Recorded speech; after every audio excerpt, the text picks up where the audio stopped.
कानपुर शहर, उसके बीचों बीच एक बिल्डिंग है, शांति रेजिडेंसी।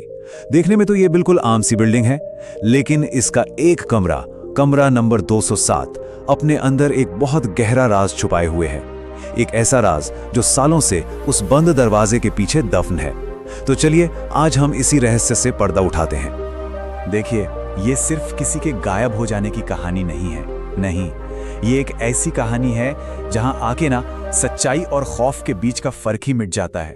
तो तैयार हो जाइए, क्योंकि हम इस डरावनी हकीकत की दुनिया में कदम रखने वाले हैं। तो कहानी की शुरुआत होती है कमरा नंबर 207 की उस डरावनी पहचान से। सालों से ये कमरा एक पहेली जैसा था। यहाँ कोई भी किराएदार आता, लेकिन ज्यादा दिन टिक नहीं पाता था। सब छोड़कर भाग जाते थे। क्यों? वजह थी कुछ ऐसी अजीबोगरीब घटनाएं जिनका किसी के पास कोई जवाब नहीं था। मतलब सोचिए, किराएदार बताते थे कि रात में अजीब अजीब आवाजें आती हैं, खाली कमरे में किसी के चलने की आहट या फिर फर्नीचर को घसीटने की आवाजें, और सबसे अजीब, हर वक्त ऐसा लगना जैसे कोई उन्हें घूर रहा हो।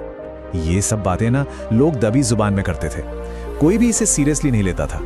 खैर, तब तक तो बिल्कुल नहीं, जब तक हमारी कहानी के मेन कैरेक्टर राघव की एंट्री नहीं हुई।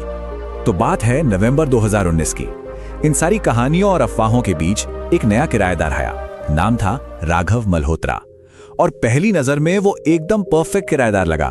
शांत, अपने काम से काम रखने वाला, मतलब ऐसा इंसान जिस पर कोई शक कर ही नहीं सकता। अगर राघव के बारे में देखें तो वो एक 32 साल का अकाउंटेंट था, बिल्कुल सीधा साधा, शांत रहने वाला।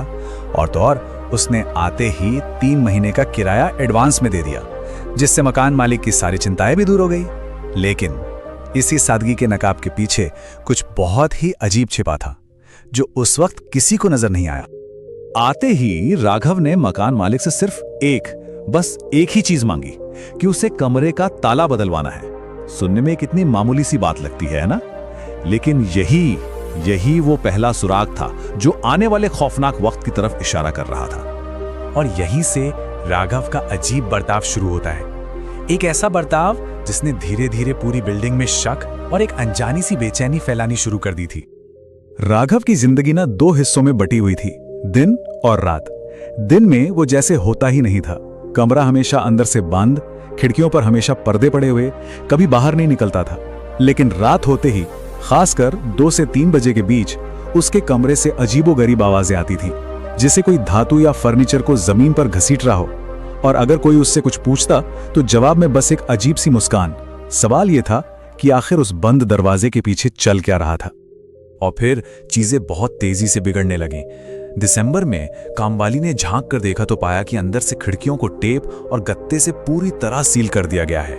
फिर 5 जनवरी की रात करीब 2:15 बजे कमरा 207 से एक दिल दहला देने वाली चीख सुनाई दी। कुछ ही दिन बाद 9 जनवरी को पड़ोस से मीरा नाम की एक 23 साल की स्टूडेंट गायब हो गई। और फिर 13 जनवरी को उस कमरे से एक ऐसी सड़ी हुई बदबू आने लगी जो पूरी बिल्डिंग में फैल गई। अब यह मामला सिर्फ शक का नहीं रहा था, यह खौफ बन चुका था। अब कहानी अपने क्लाइमैक्स पर पहुंच रही थी। वो बदबू इतनी ज्यादा तेज हो गई थी कि अब उसे बर्दाश्त करना नामुमकिन था।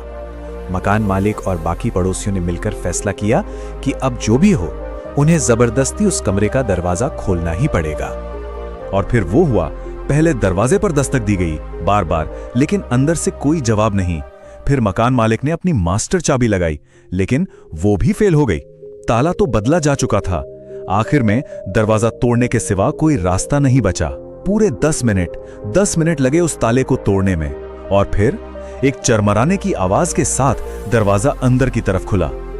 दरवाजा खुलते ही सबसे पहले एक जहरीली बदबू का झोंका बाहर आया। अंदर घुप अंधेरा था और एक ऐसी खामोशी जो किसी भी आवाज से ज्यादा डरावनी थी।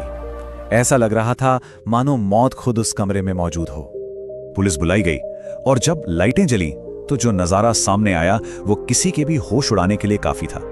कमरे की बीचों बीच एक लकड़ी की मेज थी जिस पर खून के सूखे हुए धब्बे थे। फर्श पर प्लास्टिक की चादरें बिछी थीं। दीवारों पर रस्सी के निशान थे, जैसे किसी को जबरदस्ती बांधा गया हो। और कोने में एक नीले रंग का ड्रम रखा था जिसे कसकर सील किया गया था। जब उस ड्रम को खोला गया तो उसके अंदर से लापता स्टूडेंट मीरा के शरीर के टुकड़े मिले। कमरा 207 एक कत्लगाह था। राघव, कातिल, वो गायब था, लेकिन वो अपने पीछे कुछ ऐसा छोड़ गया था जो उसके खूनी इरादों की पूरी कहानी बयां कर रहा था। पुलिस को वहां से एक डायरी मिली, उसकी खुली डायरी।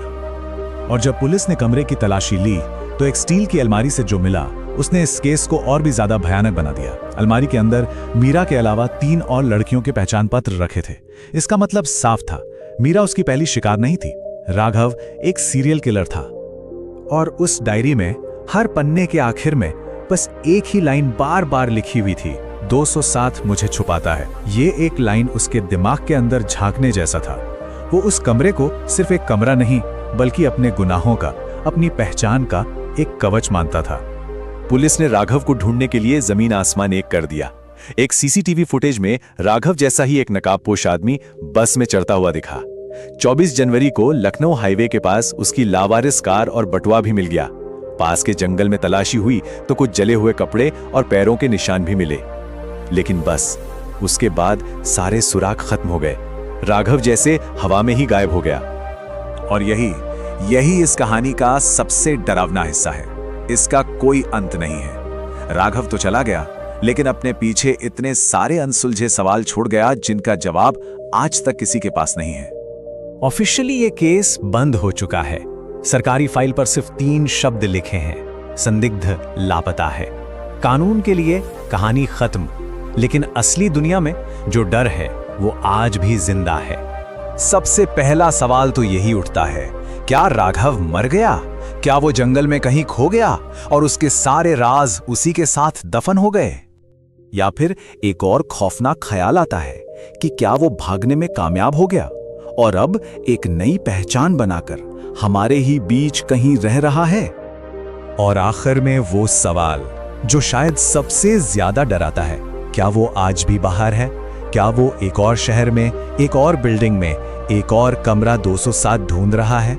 ये एक ऐसी अधूरी कहानी है जिसका सच शायद हमें कभी पता नहीं चलेगा।